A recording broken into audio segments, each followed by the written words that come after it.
El Príncipe, de Nicolás Maquiavelo. Audiolibro completo. Dedicatoria. Al magnífico Lorenzo de Medici. Quienes desean ganarse el favor de un príncipe suelen presentarse ante él con lo que tienen de más valioso, o con aquello en que lo ven deleitarse, por eso a menudo se le ofrecen caballos, armas, telas de oro, piedras preciosas y adornos dignos de su grandeza. Deseando yo presentarme ante vuestra magnificencia con alguna muestra de mi devoción, no he hallado entre mis bienes nada que aprecie más que el conocimiento de las acciones de los grandes hombres, adquirido con larga experiencia de los asuntos de hoy y un continuo estudio de la antigüedad. Tras reflexionarlo largo tiempo, lo envío, reducido a un pequeño volumen, a vuestra magnificencia. No he adornado esta obra con palabras pomposas ni frases rebuscadas, pues he querido que, si recibe algún honor, se lo dé solo la verdad de su contenido y la importancia del tema. Y no se tenga por presunción que un hombre de condición humilde se atreva a tratar del gobierno de los príncipes, pues, así como el pintor de paisajes se coloca abajo, en el llano, para contemplar las montañas, y sube a los montes para contemplar los llanos, así, para conocer bien la naturaleza de los pueblos hay que ser príncipe, y para conocer la de los príncipes hay que ser del pueblo. Reciba, pues, vuestra magnificencia este pequeño regalo con el ánimo con que se lo envío. Capítulo primero. ¿Cuántas clases de principados hay y de qué modo se adquiere? Todos los estados, todos los poderes que han tenido o tienen autoridad sobre los hombres, han sido y son repúblicas o principados. Los principados son hereditarios, cuando la familia del Señor lleva mucho tiempo gobernando, o son nuevos. Los nuevos, o son del todo nuevos, como lo fue Milán para Francisco Sforza, o son como miembros añadidos al estado hereditario del príncipe que los adquiere, como el reino de Nápoles para el rey de España. Estos dominios así adquiridos, o estaban acostumbrados a vivir bajo un príncipe, o a vivir en libertad, y se adquieren o con las armas propias, o con las ajenas, o por fortuna, o por capacidad. Capítulo segundo. De los principados hereditarios. Dejaré de lado las repúblicas, de las que ya escribí en otra parte, y hablaré solo de los principados. Digo de inmediato que hay menos dificultad en conservar los estados hereditarios, acostumbrados desde antiguo a la familia de su príncipe, que los nuevos, pues basta no apartarse de las costumbres de sus antepasados y obrar con prudencia ante las circunstancias para que un príncipe de capacidad media se mantenga en su estado, salvo que una fuerza extraordinaria lo derribe, y aun si lo derriban, en cuanto el usurpador tropiece, lo recuperará. Tenemos en Italia, por ejemplo, al duque de Ferrara, que no habría resistido los ataques de los venecianos ni los del Papa Julio de no haber estado largamente establecido en sus dominios. El príncipe hereditario tiene menos motivos para ofender, por eso es más amado, y, salvo que vicios extraordinarios lo hagan odioso, es natural que sus súbditos le sean afectos. En la antigüedad y continuidad de su gobierno se pierden los recuerdos y motivos de cambio, pues un cambio siempre deja la base para otro. Capítulo tercero. De los principados mixtos. Las dificultades están en el principado nuevo. Si no es del todo nuevo, sino miembro añadido a otro estado, lo que en conjunto puede llamarse principado mixto, los problemas nacen de una dificultad propia de todo principado nuevo. Los hombres cambian de gobernante de buen grado, creyendo mejorar, y esa esperanza los lleva a tomar las armas contra el que manda, pero se engañan, pues luego comprueban por experiencia que han ido a peor. Esto se debe a otra necesidad natural. El nuevo príncipe siempre agravia a sus nuevos súbditos con sus tropas y con mil cargas que la conquista trae consigo. Así, tienes por enemigos a todos los que ofendiste al ocupar el principado, y no puedes conservar como amigos a quienes te pusieron allí, pues no puedes satisfacerlos como esperaban, ni tomar medidas duras contra ellos, por estarles obligado. Pues aunque uno sea muy fuerte en armas, siempre necesita el favor de los habitantes para entrar en una provincia. Por estas razones Luis XII de Francia ocupó Milán con rapidez, y con rapidez lo perdió, y la primera vez bastaron las fuerzas del propio Ludovico para expulsarlo, porque los mismos que le habían abierto las puertas, defraudados en sus esperanzas, no soportaron el maltrato del nuevo príncipe. Es cierto que, recuperada por segunda vez una provincia rebelde, ya no se pierde tan fácilmente, pues el príncipe aprovecha la rebelión para castigar a los culpables, descubrir a los sospechosos y fortalecerse en sus puntos débiles. Los dominios que se añaden a un estado antiguo, o son del mismo país y lengua, o no. Cuando lo son, es fácil conservarlos, sobre todo si no estaban acostumbrados a gobernarse solos, basta extinguir la línea del príncipe que lo regia, pues, conservándose en lo demás las viejas condiciones y siendo semejantes las costumbres, los pueblos conviven en paz, como se ha visto con Bretaña, Borgoña, Gascuña y Normandía, unidas a Francia desde hace tanto. Quien las anexa solo ha de cuidar dos cosas: que se extinga la familia del antiguo señor, y que no se alteren ni sus leyes ni sus impuestos. Así, en poco tiempo se funden en un solo cuerpo con el antiguo principado. Pero cuando se adquieren estados de lengua, costumbres y leyes distintas, ahí están las dificultades, y hace falta mucha fortuna y energía para conservarlos. Una de las mayores ayudas sería que quien los adquiere fuera a residir allí, así su posición sería más segura, como le ocurrió al turco en Grecia, que sin instalarse allí no habría podido conservarla. Pues, estando en el sitio, los desórdenes se ven al nacer y se remedian al instante, pero si no estás cerca, te enteras cuando ya son grandes y sin remedio. Además, así el país no es saqueado por tus funcionarios, y los súbditos quedan satisfechos por el pronto acceso al príncipe, tienen más motivos para amarlos si quieren ser buenos, y para temerlos si no. El otro buen remedio es enviar colonias a uno o dos puntos clave del Estado. Las colonias cuestan poco, son más fieles y solo ofenden a una minoría, aquellos a quienes se quita tierras y casas, que, quedando pobres y dispersos, no pueden dañar, mientras el resto, sin daño, se mantiene quieto por temor a correr la misma suerte. Hay que notar aquí que a los hombres se les debe halagar o aniquilar, pues se vengan de las ofensas leves, pero no de las graves. La ofensa que se hace a un hombre debe ser tal que no quepa temer su venganza. En cambio, mantener allí tropas en vez de colonias cuesta muchísimo más, consume toda la renta del Estado, vuelve la conquista en pérdida y agravia a todos.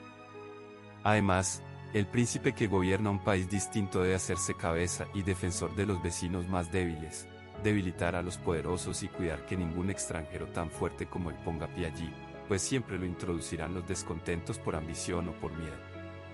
Así entraron los romanos en Grecia, llamados por los etolios, y en cada país fueron introducidos por sus propios habitantes.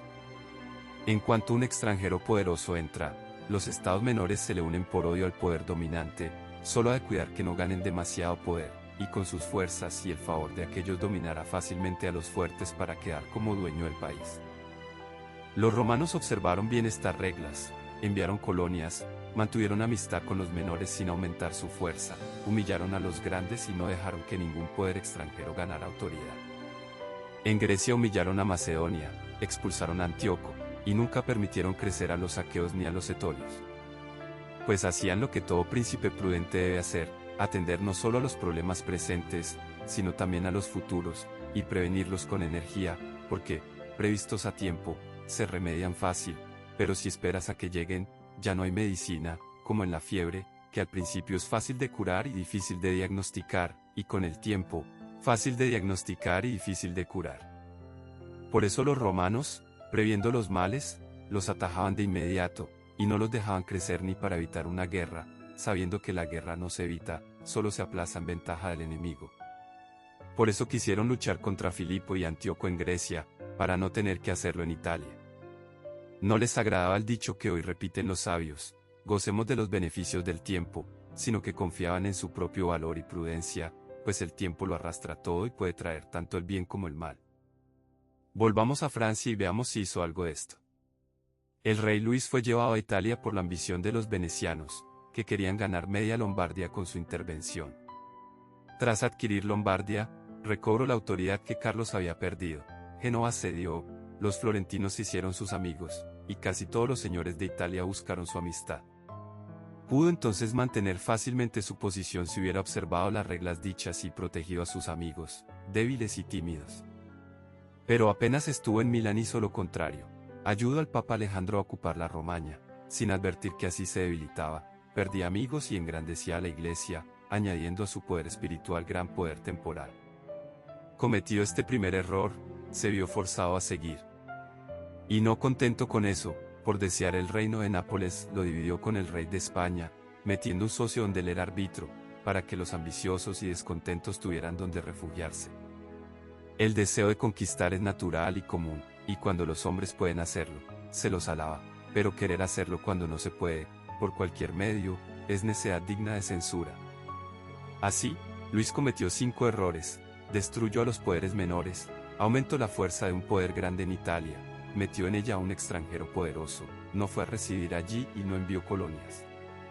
Y aún añadió un sexto, quitar su estado a los venecianos, pues estos, siendo poderosos, habrían mantenido a los demás lejos de Lombardia. Si alguien dijera que Luis cedió la Romaña y Nápoles para evitar la guerra, respondo lo ya dicho, nunca debe cometerse un error para evitar una guerra, pues la guerra no se evita, solo se aplaza en tu perjuicio. Así perdió Luis la Lombardia por no haber seguido ninguna de las reglas que observan quienes conquistan y quieren conservar. De aquí se saca una regla general que rara vez falla: quien es causa de que otro se vuelva poderoso, se arruina a sí mismo, porque ese poder lo creó con astucia o con fuerza, y de ambas desconfía el que ha sido encumbrado. Capítulo 4. Porque el reino de Darío, conquistado por Alejandro, no se rebeló contra los sucesores de Alejandro tras su muerte. Dadas las dificultades para conservar un estado recién adquirido, alguien podría asombrarse de que Alejandro Magno, que se hizo dueño de Asia en pocos años y murió cuando apenas estaba asentada, no viera rebelarse todo el imperio. Sin embargo, sus sucesores se mantuvieron, y la única dificultad que enfrentaron fue la que ellos mismos provocaron por su ambición. Respondo que los principados de los que hay registro se gobiernan de dos modos: o por un príncipe con servidores que lo ayudan a gobernar como ministros, por su favor, o por un príncipe y varones que tienen su rango por antigüedad de sangre, no por gracia del príncipe. Esos varones tienen estados propios y súbditos que los reconocen como señores y les tienen afecto natural. En los estados gobernados por un príncipe y sus servidores, el príncipe goza de mayor autoridad, pues en todo el país no hay nadie reconocido como superior a él, y si obedecen a otro, lo hacen como a un ministro, sin afecto particular. Ejemplos de estos dos gobiernos en nuestro tiempo son el turco y el rey de Francia. Toda la monarquía del turco la gobierna un solo señor, y los demás son sus servidores. Divide su reino en distritos y envía administradores que cambia a su antojo. El rey de Francia, en cambio, está rodeado de una antigua nobleza, reconocida y amada por sus propios súbditos, con prerrogativas que el rey no puede quitarle sin peligro. Por eso, quien considere ambos estados verá que es muy difícil conquistar el del turco, pero, una vez conquistado, muy fácil de conservar, y al revés con el de Francia. La dificultad de conquistar el del turco está en que el invasor no puede ser llamado por los príncipes del reino ni esperar la ayuda de los que rodean al señor, pues, siendo todos siervos, difícilmente se corrompen, y aunque se corrompan, de poco sirven, porque no pueden arrastrar al pueblo. Así, quien ataque al turco lo hallará unido, y deberá confiar más en sus propias fuerzas que en la traición ajena. Pero, una vez vencido y destruido su ejército, solo queda temer a la familia del príncipe, y, extinguida está, no hay nada que temer. Lo contrario ocurre en reinos como el de Francia. Allí es fácil entrar ganándote a algún varón descontento, que siempre los hay, pero conservarlo después es difícil, tanto por los que te ayudaron como por los que aplastaste.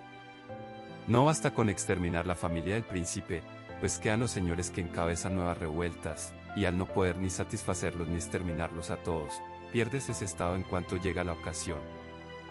El gobierno de Darío era como el del turco, por eso a Alejandro le bastó vencerlo en el campo y matarlo para quedar seguro en el estado. Y si sus sucesores hubieran permanecido unidos, lo habrían disfrutado en paz, pues no hubo en el reino más tumultos que los que ellos mismos provocaron. Pero estados como el de Francia no se conservan con tal tranquilidad, de ahí las frecuentes rebeliones contra los romanos en España, Francia y Grecia, por los muchos principados que allí había. Mientras duró su memoria, los romanos los poseyeron de forma insegura, pero, con el poder y la larga duración del imperio, esa memoria se borró y quedaron como dueños seguros. Así, no hay que asombrarse de la facilidad con que Alejandro retuvo Asia ni de la dificultad de otros, como Pirro, para conservar lo conquistado. No se debe a la mayor o menor capacidad del conquistador, sino a la naturaleza distinta del estado conquistado. Capítulo 5. Cómo gobernar las ciudades o principados que, antes de ser anexados, vivían bajo sus propias leyes.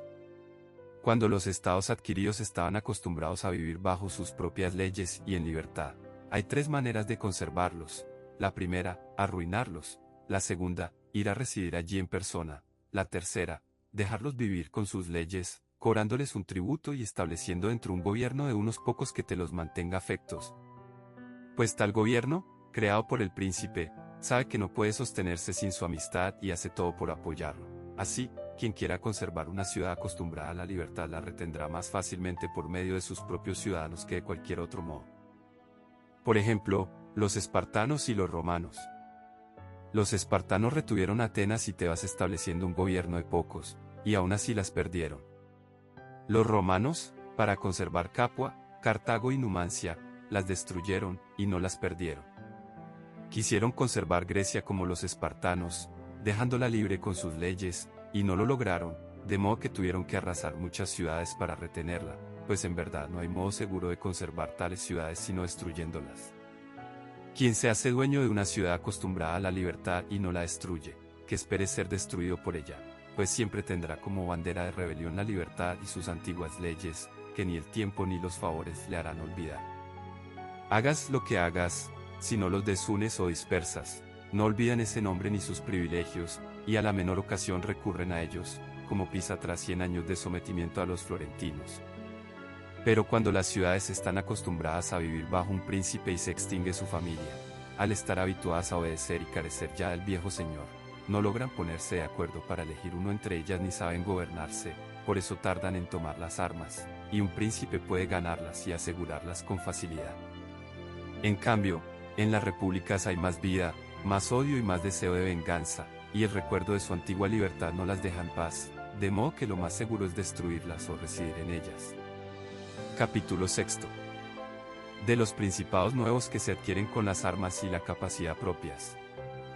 Que nadie se asombre de que, al hablar de principados del todo nuevos, cite los más altos ejemplos de príncipes y estados, pues los hombres andan casi siempre por caminos trazados por otros e imitan sus actos, y aunque no pueden seguirlos del todo ni igualar la virtud de aquellos a quienes imitan, el sabio debe siempre seguir las sendas de los grandes e imitar a los más excelentes, para que, si no iguala su capacidad, al menos algo se le pegue.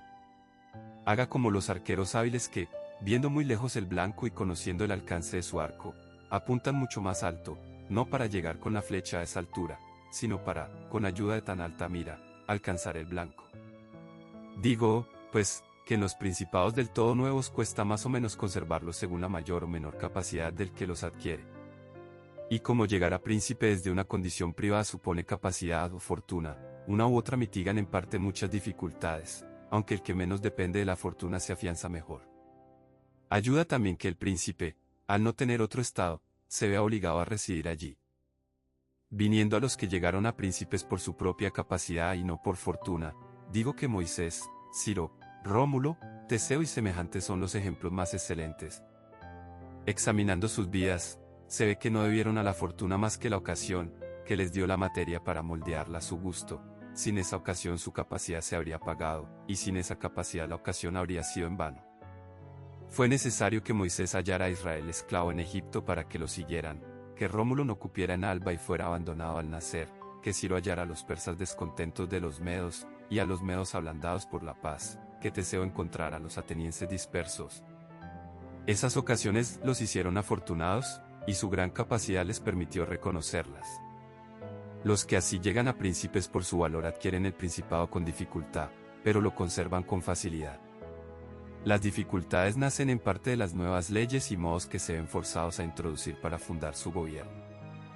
Y debe recordarse que no hay cosa más difícil de emprender, ni más peligrosa de conducir, ni éxito más incierto, que ponerse al frente de la introducción de un nuevo orden de cosas, porque el innovador tiene por enemigos a todos los que se beneficiaban del viejo orden, y por tibios defensores a los que se beneficiarían del nuevo. Esa tibieza nace, en parte, del miedo a los adversarios, que tienen la ley de su lado, y, en parte, de la incredulidad de los hombres, que no creen de verdad en lo nuevo hasta tener larga experiencia de ello. Así, cuando los hostiles tienen ocasión de atacar, lo hacen con furia de partido, mientras los otros defienden con tibieza, y el príncipe peligra con ellos. Por eso, para tratar bien este asunto, hay que ver si esos innovadores se sostienen por sí mismos o dependen de otros, es decir, si para realizar su empresa han de rogar o pueden usar la fuerza. En el primer caso, siempre acaban mal y no logran nada, pero cuando se sostienen por sí mismos y pueden usar la fuerza, rara vez peligran. De ahí que todos los profetas armados vencieron, y los desarmados se arruinaron. Pues la naturaleza de los pueblos es voluble, es fácil persuadirlos, pero difícil mantenerlos en esa persuasión, por eso hay que disponer las cosas de modo que, cuando dejen de creer, se les puede hacer creer por la fuerza. Si Moisés, Ciro, Teseo y Rómulo hubieran estado desarmados, no habrían hecho cumplir sus leyes por mucho tiempo, como le pasó en nuestros días a Fray Girolamo Savonarola, que se arruinó con su nuevo orden en cuanto la multitud dejó de creer en él. Tales hombres tienen, pues, grandes dificultades, y todos sus peligros están en la subida, pero, vencidos con capacidad, empiezan a ser respetados y siguen siendo poderosos, seguros, honrados y felices. A estos grandes ejemplos quiero añadir uno menor pero semejante, Yerón de Siracusa. De simple ciudadano llegó a príncipe de Siracusa, sin deber a la fortuna más que la ocasión. Oprimidos los siracusanos, lo eligieron capitán, y luego lo hicieron su príncipe. Era de tanta capacidad ya como ciudadano que él se escribió que solo le faltaba un reino para ser rey. Abolió el viejo ejército, organizó uno nuevo, dejó las viejas alianzas e hizo otras, y como tuvo soldados y aliados propios, sobre tal base pudo edificar cualquier cosa. Así, mucho le costó adquirir, pero poco conservar. Capítulo 7.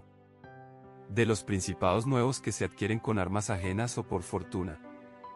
Los que simples ciudadanos llegan a príncipes solo por fortuna ascienden con poco esfuerzo, pero se mantienen con mucho, no hayan dificultades en la subida, porque vuelan, pero sí muchas al llegar a la cima.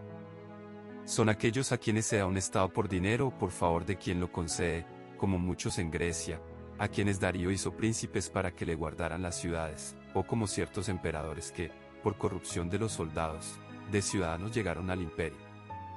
Estos dependen solo de la voluntad y la fortuna de quien los encumbró, dos cosas inconstantes, y no saben ni pueden mantener su puesto, no saben, porque, habiendo vivido siempre en condición privada, no es razonable que sepan mandar, y no pueden, porque carecen de fuerzas propias fieles.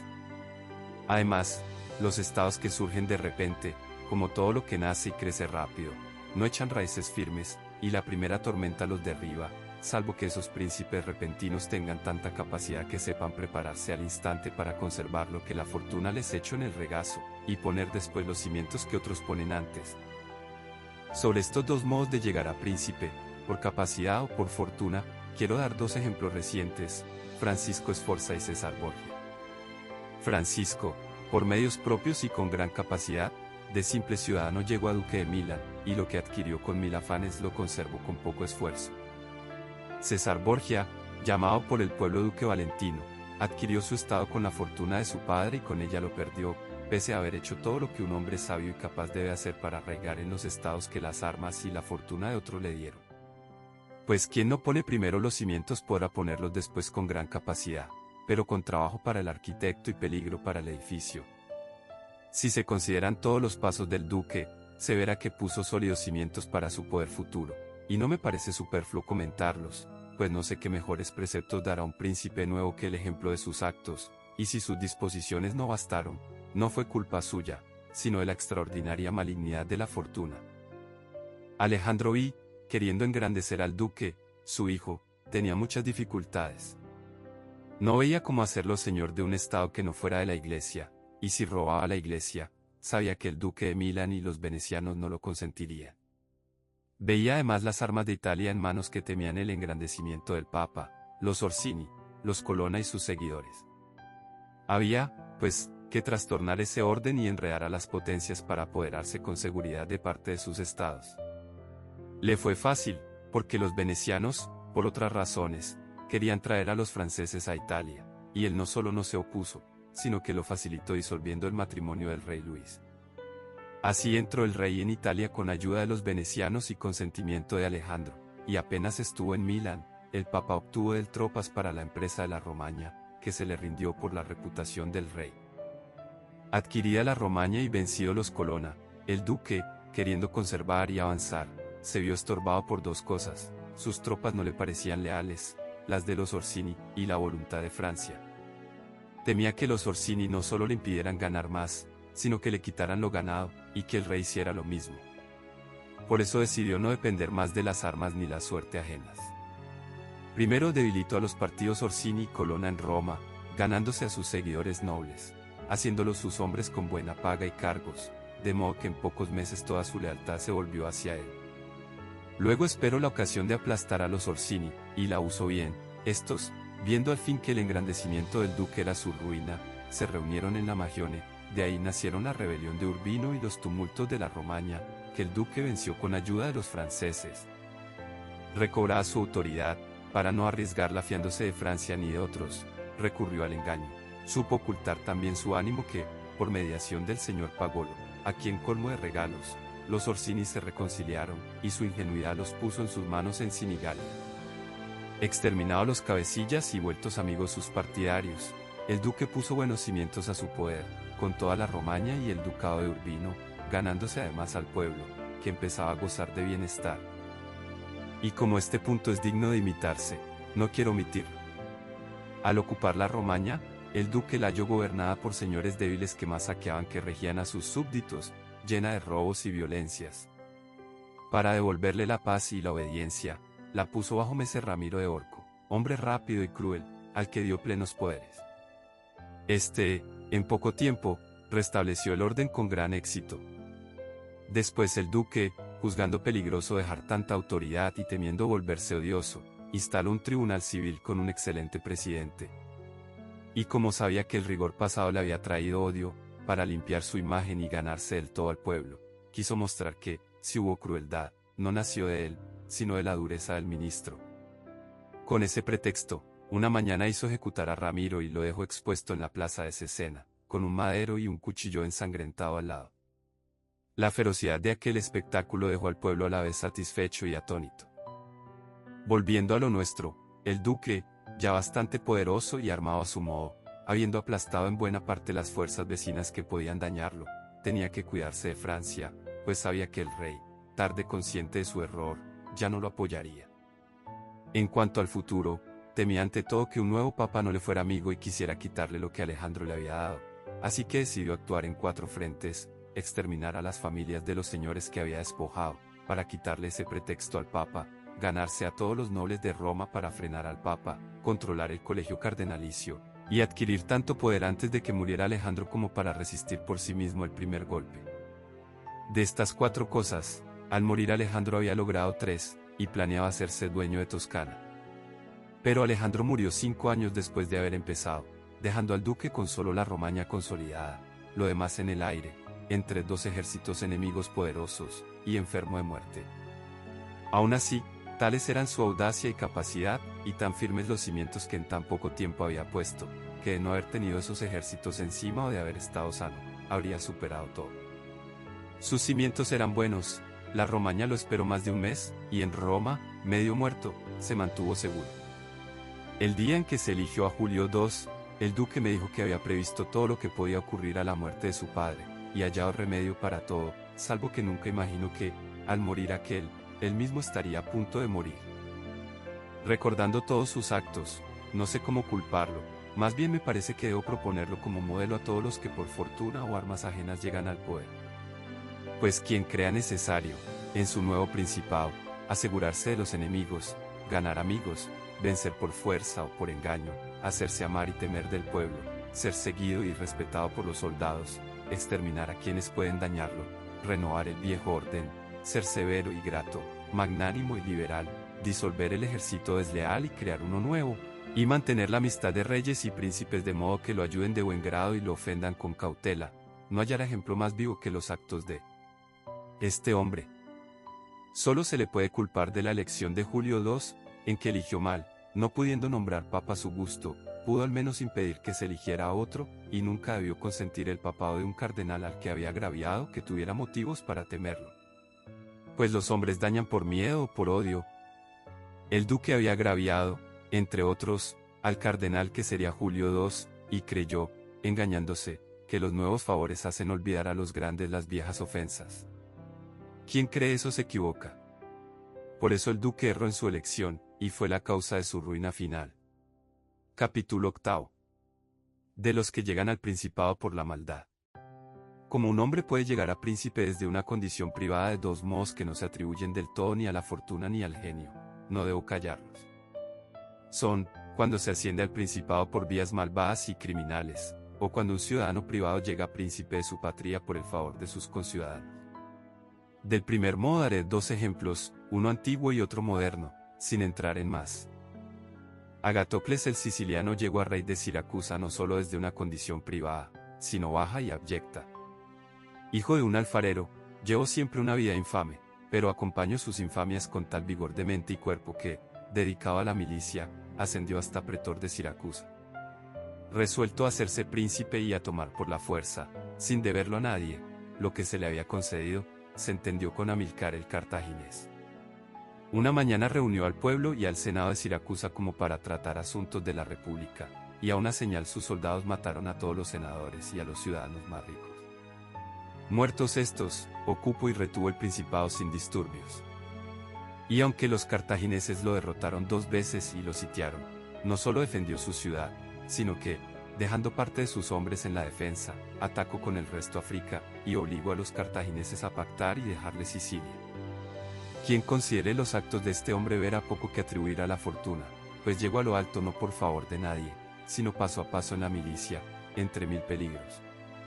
Pero no se puede llamar virtud matar a los conciudadanos, traicionar a los amigos, no tener fe, ni piedad, ni religión, tales medios dan poder, pero no gloria. Si se considera el valor de Agatocles ante los peligros y su grandeza de ánimo, no parece inferior a ningún gran capitán, pero su bárbara crueldad e inhumanidad no permiten contarlo entre los hombres excelentes. No cabe, pues, atribuir lo que logró ni a la fortuna ni a la virtud. En nuestro tiempo, bajo Alejandro V, Oliverotto de Fermo, huérfano criado por su tío Giovanni Fogliani, se formó en la milicia bajo los Vitelli y llegó a ser de los primeros en su profesión.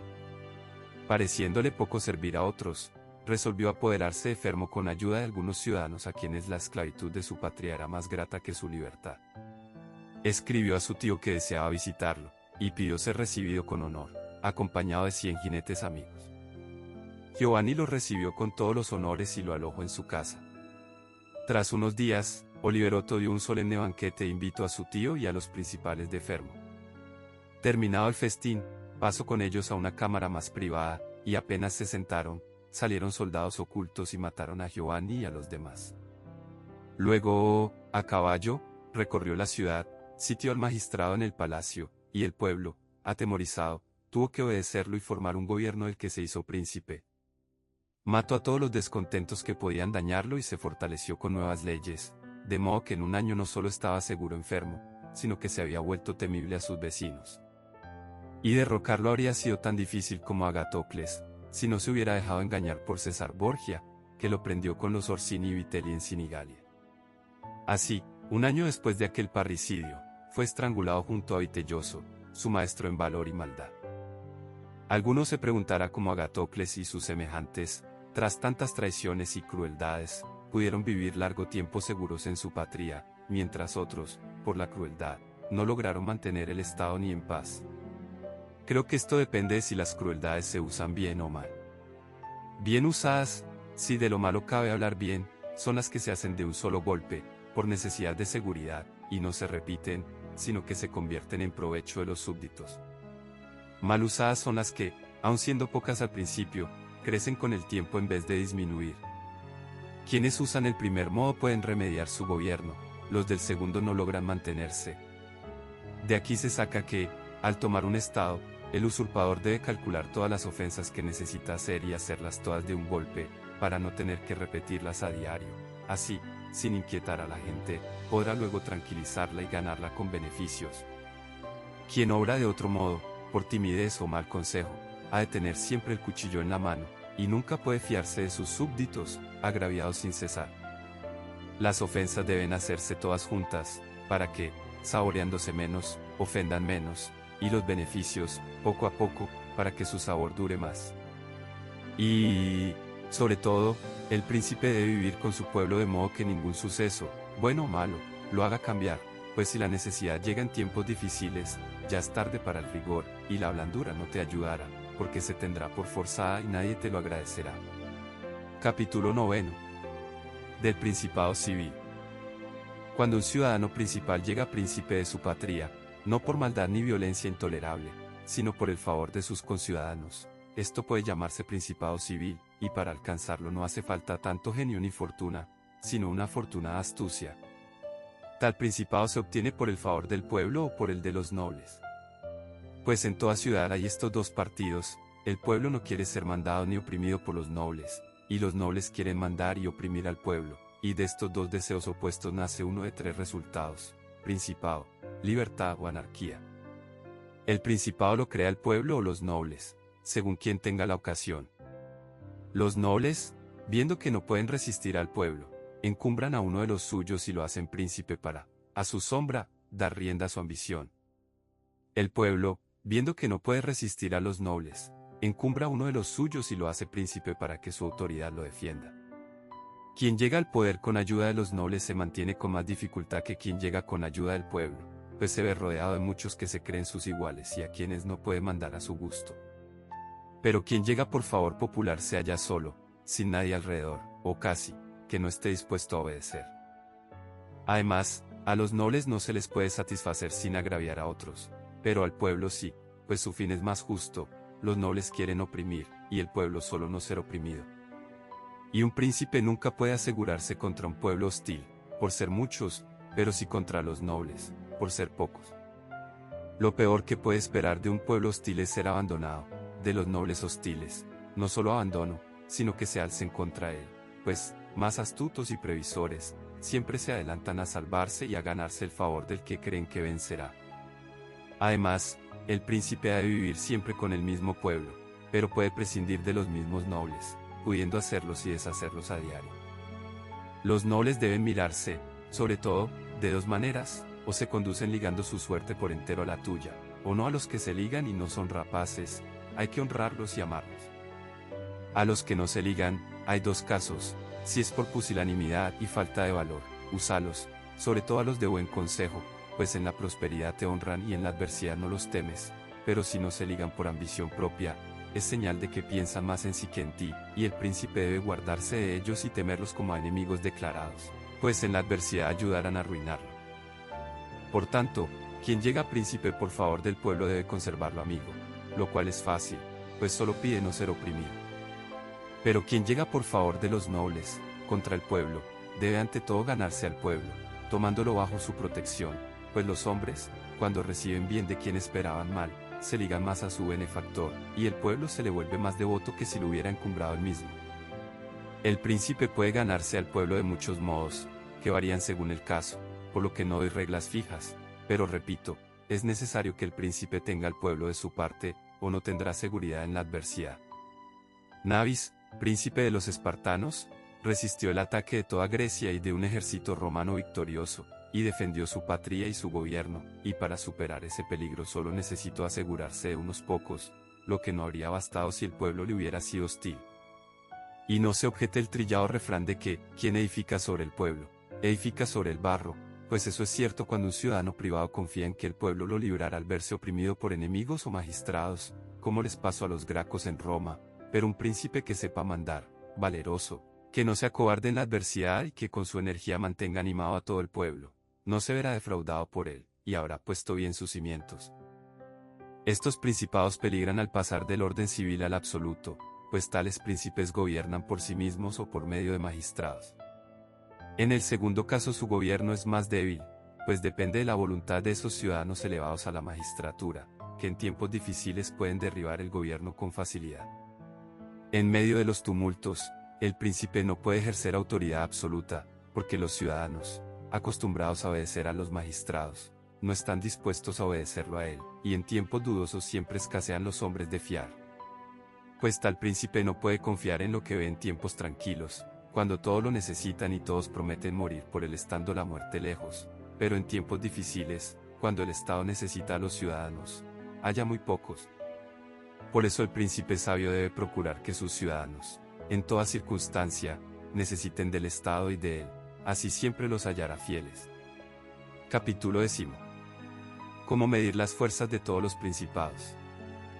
Al examinar estos principados conviene considerar otro punto: si el príncipe tiene poder bastante para sostenerse por sí mismo en caso de necesidad, o si siempre necesita la ayuda de otros. Considero capaces de sostenerse por sí mismos a los que, por abundancia de hombres o de dinero, pueden reunir un ejército suficiente para enfrentar a cualquiera que los ataque, y considero necesitados de otros a los que no pueden salir al campo contra el enemigo y se ven forzados a defenderse tras sus murallas. Del primer caso ya se habló. En el segundo, solo cabe animar a tales príncipes a abastecer y fortificar bien sus ciudades, sin preocuparse del campo. Quien fortifique bien su ciudad y haya tratado a sus súbditos como se ha dicho, nunca será atacado sin gran cautela, pues los hombres rehuyen las empresas de dificultad evidente, y no es fácil atacar a quien tiene su ciudad bien fortificada y no es odiado por su pueblo. Las ciudades de Alemania son del todo libres, tienen poco territorio, obedecen al emperador cuando les conviene y no temen a ningún poder vecino, porque están tan fortificadas que todos juzgan tedioso y difícil tomarlas. Tienen fosos y murallas, artillería suficiente, y guardan siempre en depósitos públicos provisiones para un año de comida, bebida y combustible. Además, para mantener al pueblo ocupado sin daño del Estado, siempre tienen trabajo que dar a la comunidad, y tienen en estima los ejercicios militares. Por tanto, un príncipe con una ciudad fuerte, que no se haya hecho odioso, no será atacado, o quien lo ataque será rechazado con vergüenza, pues las cosas del mundo son tan cambiantes que es casi imposible mantener un ejército un año entero sitiando. Y si alguien objeta que el pueblo, viendo arder sus bienes fuera de la ciudad, perderá la paciencia y olvidará a su príncipe, respondo que un príncipe poderoso y valeroso superará tales dificultades, ya dando a sus súbditos la esperanza de que el mal será breve, ya el temor de la crueldad del enemigo, ya asegurándose con habilidad de los que parezcan demasiado audaces. Además, el enemigo suele arrasar el campo a su llegada, cuando los ánimos aún están ardientes y dispuestos a defenderse, por eso el príncipe debe temer menos, pues, pasado un tiempo y enfriado los ánimos, el daño ya está hecho y no hay remedio, y entonces el pueblo se une más a su príncipe, que parece estarle obligado por haber visto arder sus casas en su defensa. Pues es propio de los hombres sentirse ligados tanto por los beneficios que hacen como por los que reciben. Así, bien considerado, no le será difícil a un príncipe sabio mantener firmes los ánimos de sus ciudadanos de principio a fin, mientras no les falte con apoyo y defensa. Capítulo 11. De los principados eclesiásticos. Solo queda hablar de los principados eclesiásticos, en los cuales todas las dificultades están antes de poseerlos, pues se adquieren por capacidad o por fortuna, pero se conservan sin una ni otra, se sostienen por las antiguas instituciones de la religión, tan poderosas que mantienen al príncipe sea cual sea su conducta. Solo estos príncipes tienen estados y no los defienden, tienen súbditos y no los gobiernan, y aunque sus estados queden indefensos, no se los quitan, y los súbditos, aunque no sean gobernados, no se inquietan ni piensan en separarse. Solo estos principados son seguros y felices. Pero, al estar sostenidos por causas superiores a la mente humana, no hablaré más de ellos, pues, siendo exaltados y mantenidos por Dios, sería presunción discutirlos.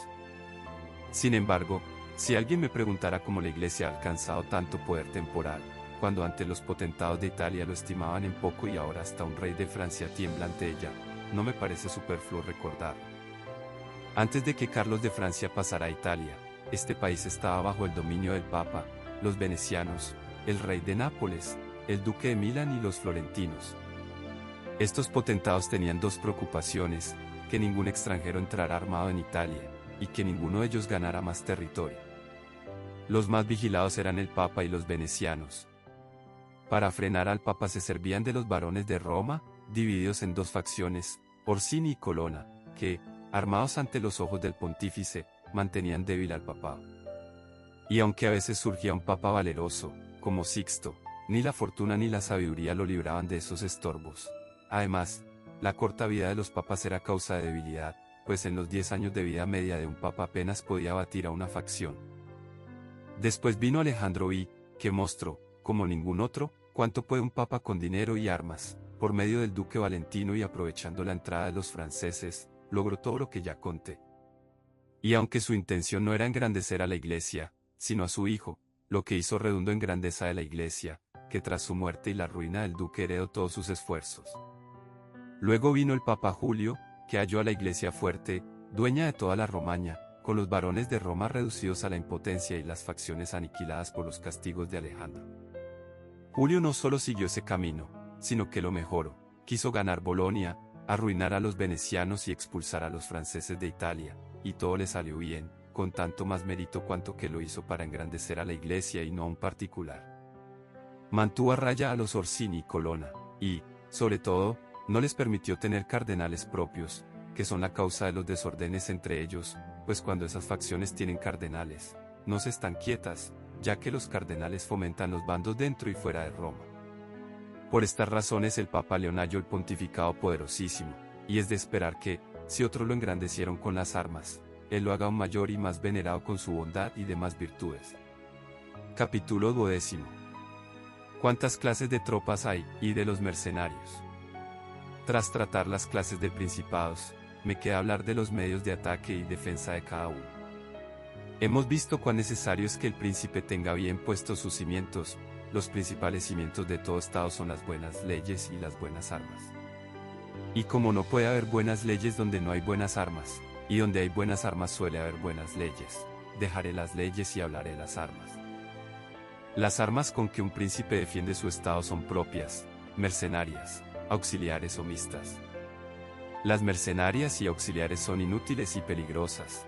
Quien apoya su Estado en ellas no estará firme ni seguro, pues son desunidas, ambiciosas, indisciplinadas, infieles, valientes entre amigos y cobardes ante el enemigo.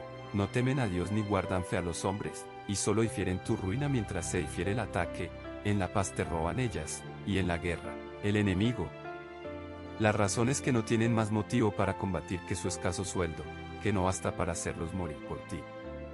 Quieren ser tus soldados mientras no hay guerra, pero en cuanto llega, huyen. La ruina de Italia no tuvo otra causa que haber confiado durante años en tropas mercenarias. Hicieron algún papel entre ellas, pero al llegar los extranjeros mostraron lo que era. Así pudo Carlos de Francia apoderarse de Italia, con la tiza en la mano, es decir, sin pelear, solo marcando los alojamientos de sus soldados. Quiero mostrar más la desdicha de estas armas. Los capitanes mercenarios, o son hábiles, o no. Si lo son, no puedes fiarte, porque siempre aspiran a su propia grandeza, oprimiéndote a ti, su señor, o a otros contra tu voluntad, y si no son hábiles, te arruinan del modo corriente. Si se objeta que cualquiera con armas hará lo mismo, sea o no mercenario, respondo que las armas las ha de usar un príncipe o una república. El príncipe debe ir en persona y hacer de capitán, la república debe enviar a sus ciudadanos, y si uno no resulta, cambiarlo, y si es valioso, sujetarlo con leyes para que no se ceda. La experiencia muestra que príncipes y repúblicas con armas propias logran mucho, y los mercenarios solo causan daño. Los cartagineses, tras la primera guerra con Roma, fueron oprimidos por sus propios mercenarios. A los tebanos, Filipo de Macedonia, hecho capitán de sus tropas, les quitó la libertad tras la victoria. Francisco Sforza, contratado por los milaneses contra Venecia, tras vencerse alio con el enemigo para someter a sus propios patronos. Su padre, contratado por la reina Juana de Nápoles, la dejó desprotegida. Los venecianos obraron con seguridad y gloria mientras enviaron a la guerra a sus propios hombres, pero al combatir en tierra firme adoptaron la costumbre italiana de los mercenarios, y probaron el error con Carmañola, a quien, valeroso pero tibio, no pudieron ni mantener ni soltar, y para no perder lo ganado tuvieron que matarlo. Luego, con otros capitanes, en Baila perdieron en una sola batalla lo que en 800 años habían ganado con tanto esfuerzo. Pues con tales armas las conquistas vienen lentas y escasas, pero las pérdidas son súbitas y enormes. Y, ya que estos ejemplos me han traído a Italia, regida tantos años por mercenarios, quiero tratarlos más a fondo. Al caer el imperio en descrédito y crecer el poder temporal de la Iglesia, Italia se dividió en muchos estados, muchas grandes ciudades se alzaron contra sus nobles, y, como la Iglesia se componía de sacerdotes y las repúblicas de ciudadanos no acostumbrados a las armas, ambas empezaron a contratar extranjeros. El primero que dio fama a esta milicia fue Alberico de Conio, de cuya escuela salieron Braccio y Sforza, árbitros de Italia en su tiempo. El fruto de todo su valor fue que Italia quedó invadida por Carlos, robada por Luis, asolada por Fernando y humillada por los suizos.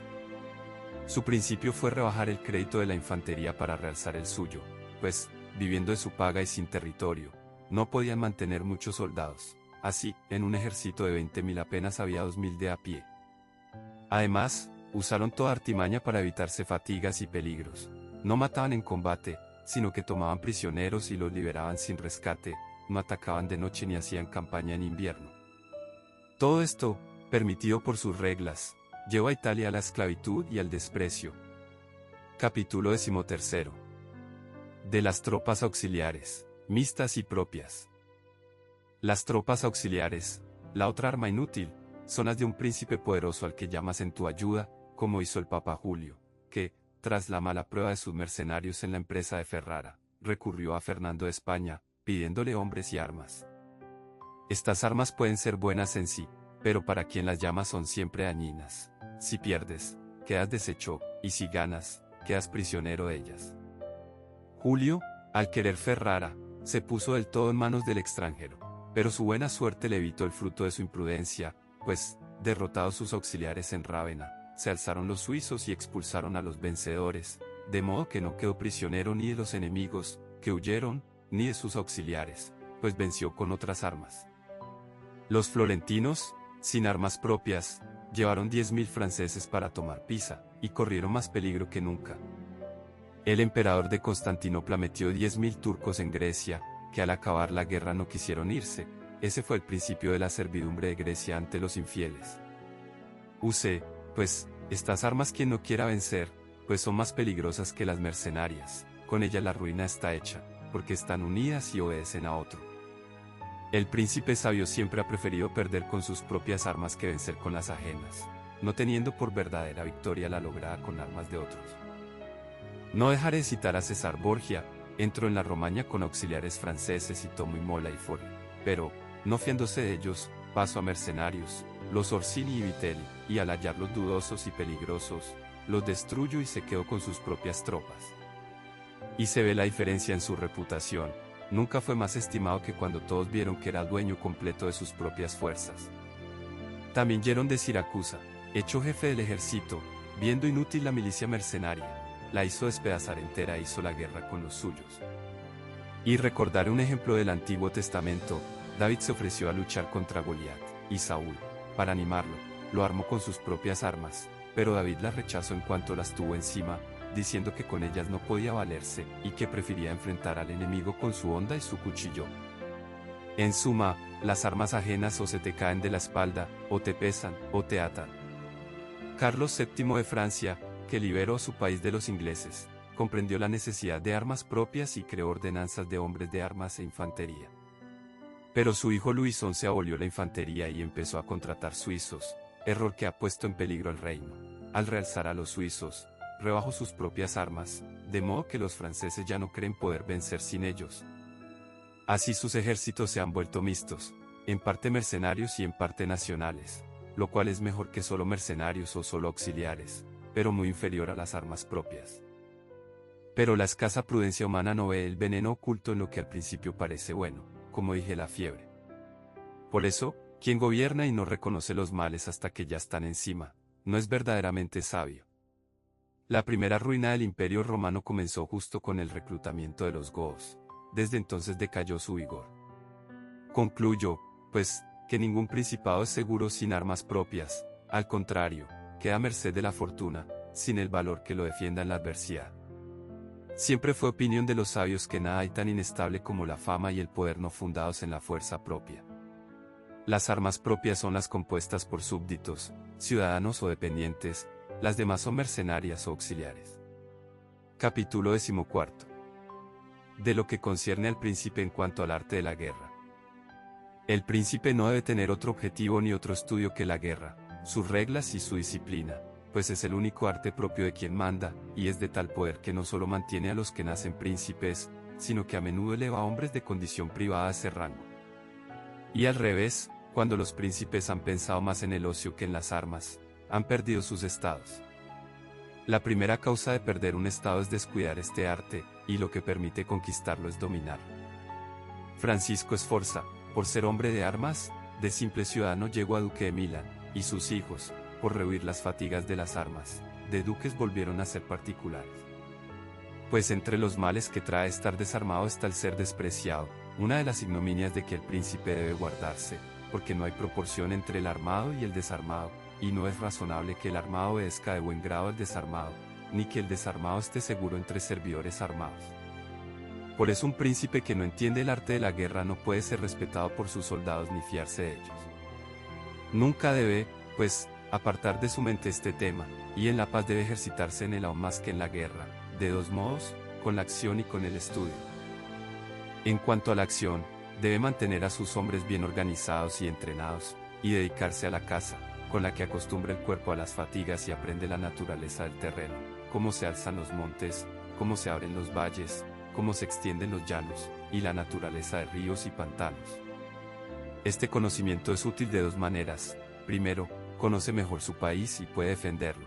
Después, por el conocimiento de un terreno comprende con facilidad cualquier otro, pues los accidentes de una región se parecen a los de otras. El príncipe que carece de esta habilidad carece de lo esencial de un buen capitán, pues ella enseña a sorprender al enemigo, elegir los campamentos, conducir ejércitos y sitiar ciudades con ventaja. Filopemen, príncipe de los aqueos, era alabado porque en tiempo de paz solo pensaba en las reglas de la guerra. Cuando paseaba por el campo con amigos, se detenía y razonaba con ellos: si el enemigo estuviera en aquella colina y nosotros aquí, ¿quién tendría la ventaja? ¿Cómo avanzaríamos sin romper las filas? ¿Cómo nos retiraríamos? Así, por esas discusiones continuas, en la guerra nunca le surgía un imprevisto que no supiera resolver. Pero, para ejercitar el intelecto, el príncipe debe leer historia y estudiar los actos de los hombres ilustres, ver cómo se condujeron en la guerra, examinar las causas de sus victorias y derrotas, para evitar estas e imitar aquellas. Y, sobre todo, hacer como hizo algún hombre ilustre que tomó por modelo a otro alabado antes que él, cuyos hechos tenía siempre presentes, como se dice que Alejandro imitó a Aquiles, César a Alejandro y Escipión a Ciro. Un príncipe sabio debe observar tales reglas y nunca estar ocioso en la paz, sino aumentar sus recursos con diligencia, para que en la adversidad la fortuna lo halle preparado para resistir sus golpes. Capítulo 15. De las cosas por las que los hombres, y sobre todo los príncipes, son alabados o censurados. Queda ver cómo debe comportarse un príncipe con sus súbditos y amigos. Y como sé que muchos han escrito sobre esto, temo parecer presuntuoso al tratarlo de nuevo, sobre todo apartándome de los demás. Pero, siendo mi intención escribir algo útil para quien lo entienda, me parece más conveniente seguir la verdad efectiva de las cosas que su imaginación, pues muchos han imaginado repúblicas y principados que nunca se vieron ni existieron, ya que hay tanta distancia entre cómo se vive y cómo se debería vivir, que quien deja lo que se hace por lo que se debería hacer, más pronto labra su ruina que su salvación. Pues el hombre que quiere portarse en todo según la bondad se arruina entre tantos que no son buenos. Por eso, un príncipe que quiere mantenerse debe aprender a poder no ser bueno, y a usarlo no según la necesidad. Dejando, pues, lo imaginario, digo que de todos los hombres, y sobre todo de los príncipes, se habla por las cualidades que les atraen censura o elogio. Uno es tenido por generoso, otro por tacaño, uno por dadivoso, otro por rapaz, uno por cruel, otro por compasivo, uno por desleal, otro por fiel, uno por afeminado y cobarde, otro por animoso y valiente, uno por afable, otro por soberbio, uno por casto, otro por lascivo, uno por sincero, otro por astuto, uno por duro, otro por fácil, uno por grave, otro por frívolo, uno por religioso, otro por incrédulo, y así.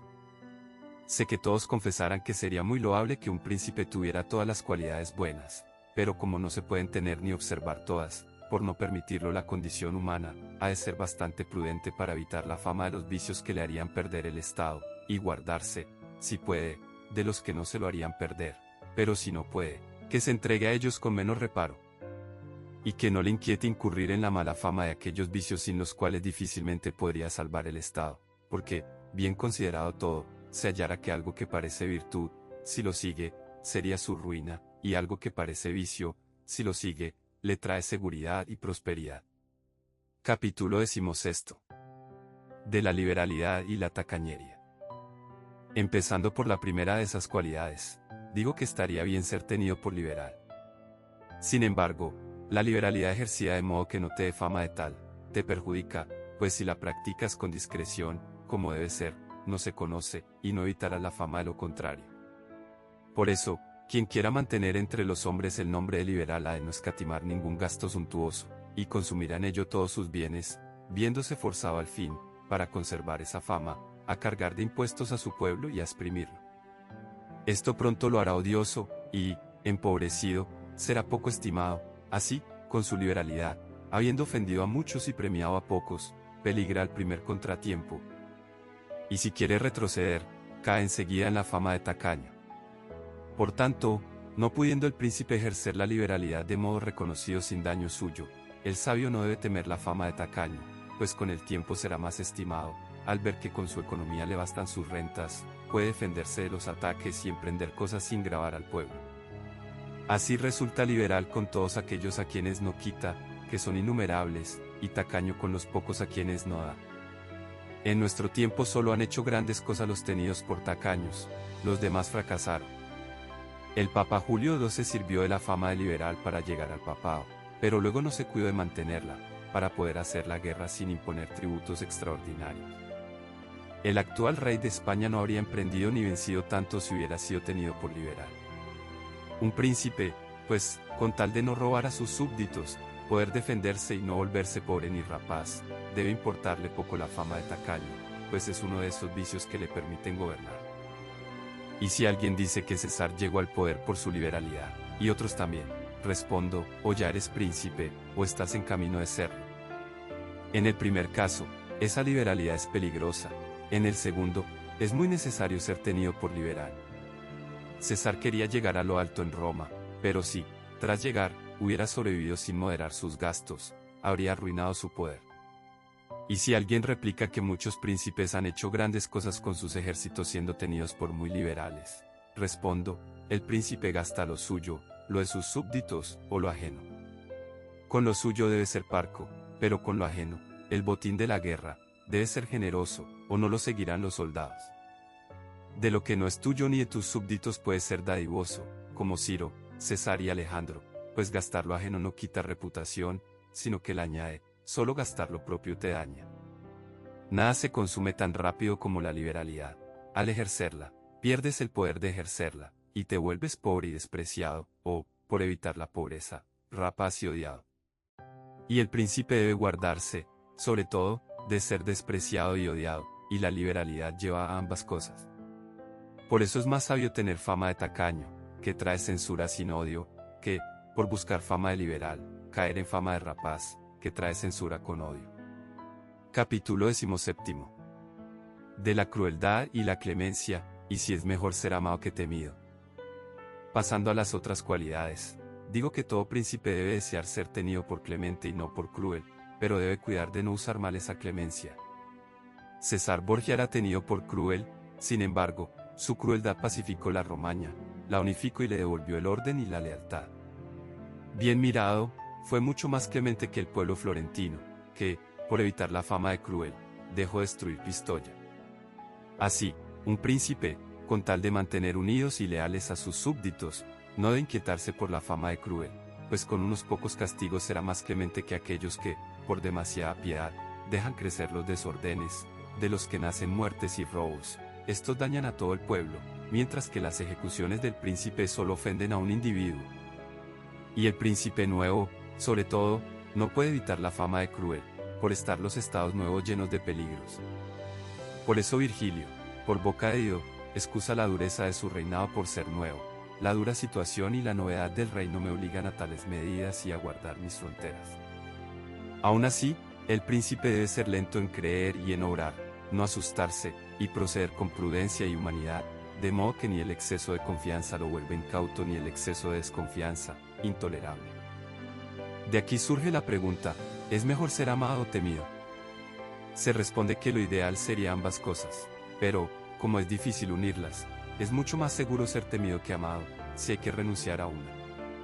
Pues de los hombres, en general, puede decirse que son ingratos, volubles, falsos, cobardes y ávidos, mientras les haces bien son todos tuyos, y te ofrecen su sangre, sus bienes y sus hijos cuando la necesidad está lejos, pero cuando se acerca, se vuelven contra ti.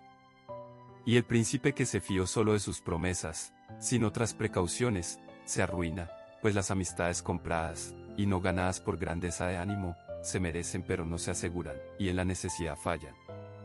Además, los hombres ofenden con menos reparo a quien se hace amar que a quien se hace temer, pues el amor se sostiene por un vínculo de gratitud que, dada la bajeza humana, se rompe a la primera ocasión de provecho, pero el temor se sostiene por el miedo al castigo, que nunca falla.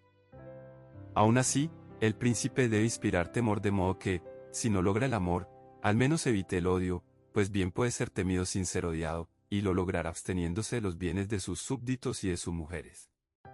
Y cuando tenga que ejecutar a alguien, hágalo con justificación clara, pero, sobre todo, que no toque los bienes ajenos, pues los hombres olvidan antes la muerte de su padre que la pérdida de su patrimonio. Y cuando el príncipe está con su ejército al mando de muchos soldados, le es del todo necesario no preocuparse por la fama de cruel, pues sin ella nunca mantendrá unido y disciplinado al ejército. Entre las admirables hazañas de Aníbal se cuenta que, conduciendo un enorme ejército de muchas razas a tierras extranjeras, jamás surgió una disensión, ni en la mala ni en la buena fortuna.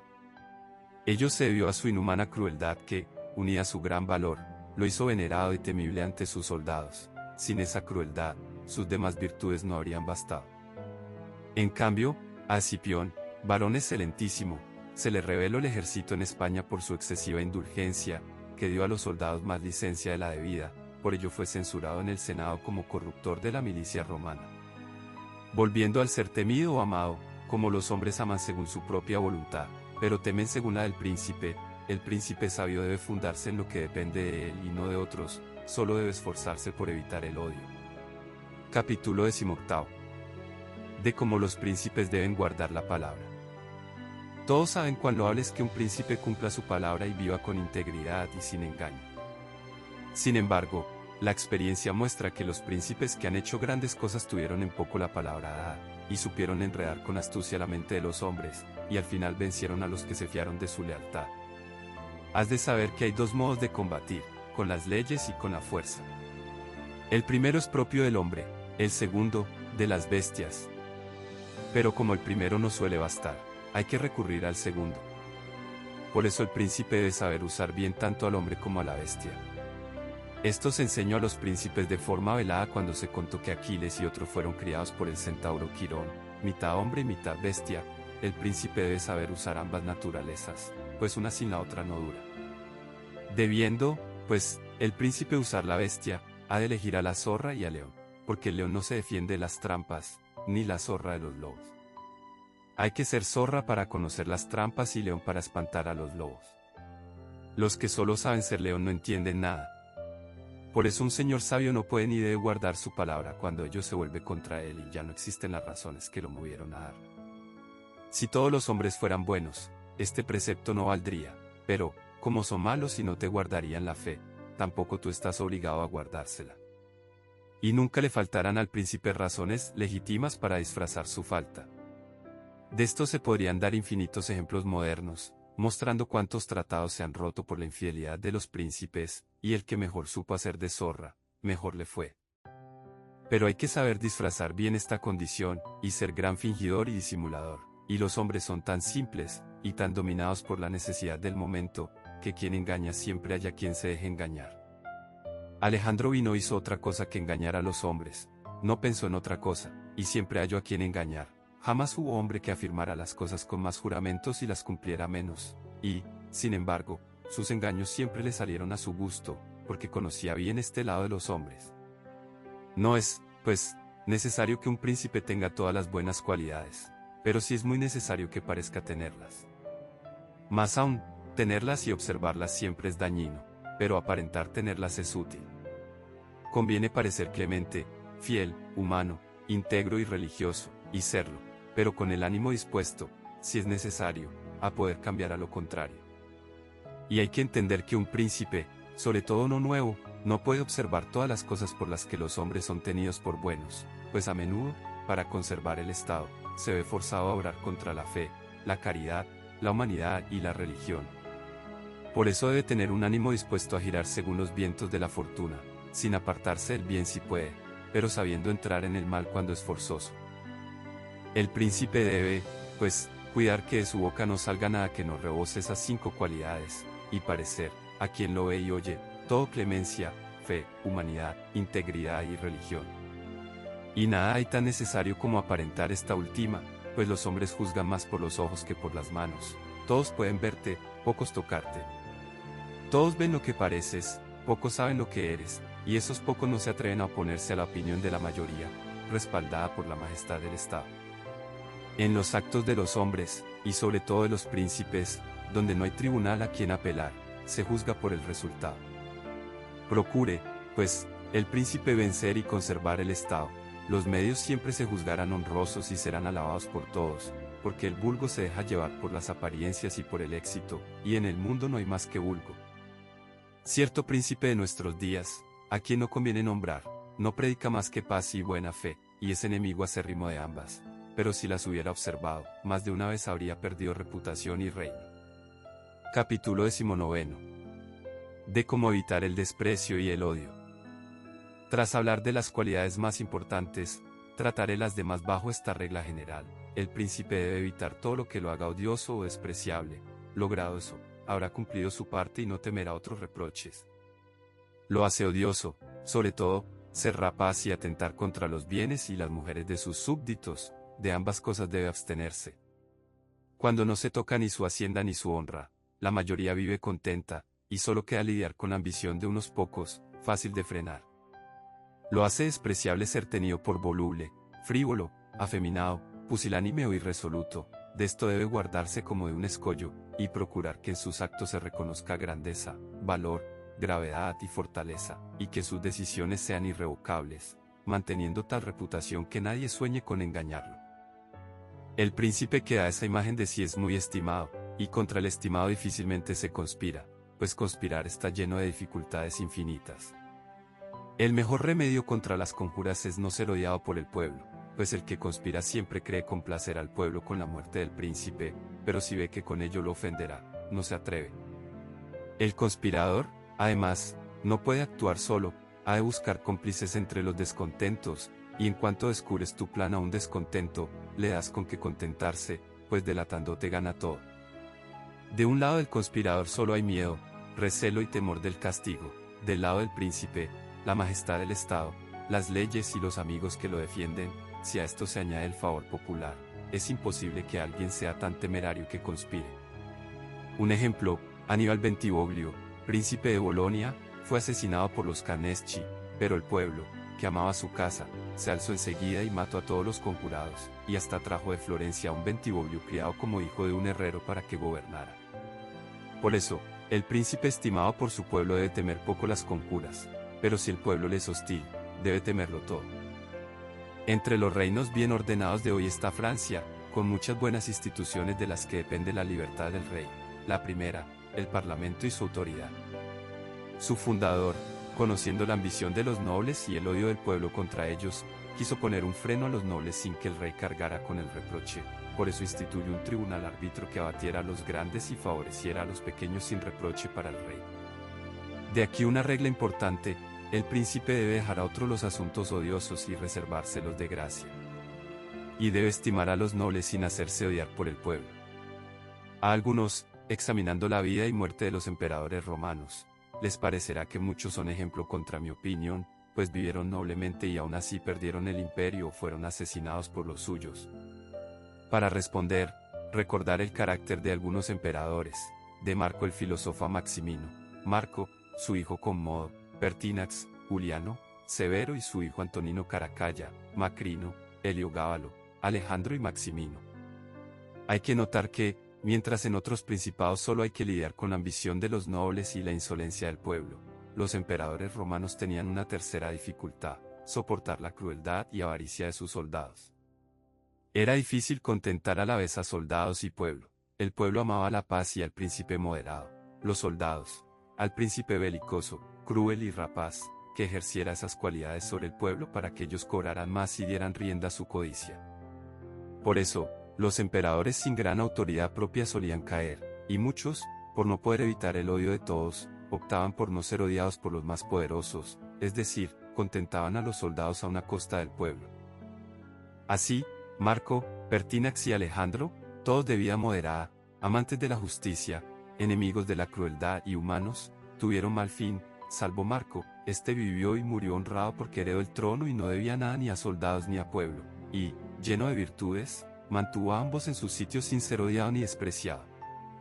Pertinax, en cambio, fue hecho emperador contra la voluntad de los soldados, que, acostumbrados a vivir licenciosamente bajo Cómodo, no soportaron la vida honesta que quiso reducirlos. Odiado por ello, y despreciado por su vejez, cayó al inicio de su gobierno.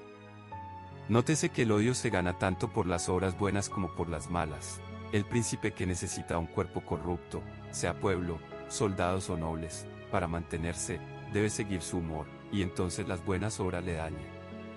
Alejandro fue tan bueno que en 14 años no dio muerte a nadie sin juicio, pero, tenido por afeminado y dominado por su madre, cayó en desprecio, y el ejército lo asesinó.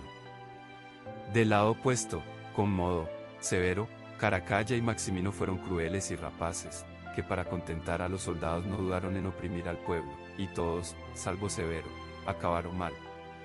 En Severo hubo tanto valor que, manteniendo amigos a los soldados aunque oprimiera al pueblo, reinó con éxito, supo hacer a la vez de zorra y de león. Sabiendo de la pereza del emperador Juliano, convenció a su ejército de marchar sobre Roma a vengar la muerte de Pertinax, sin aparentar aspirar al trono. Llegó a Italia antes de que se supiera, y el Senado, atemorizado, lo eligió emperador y mató a Juliano.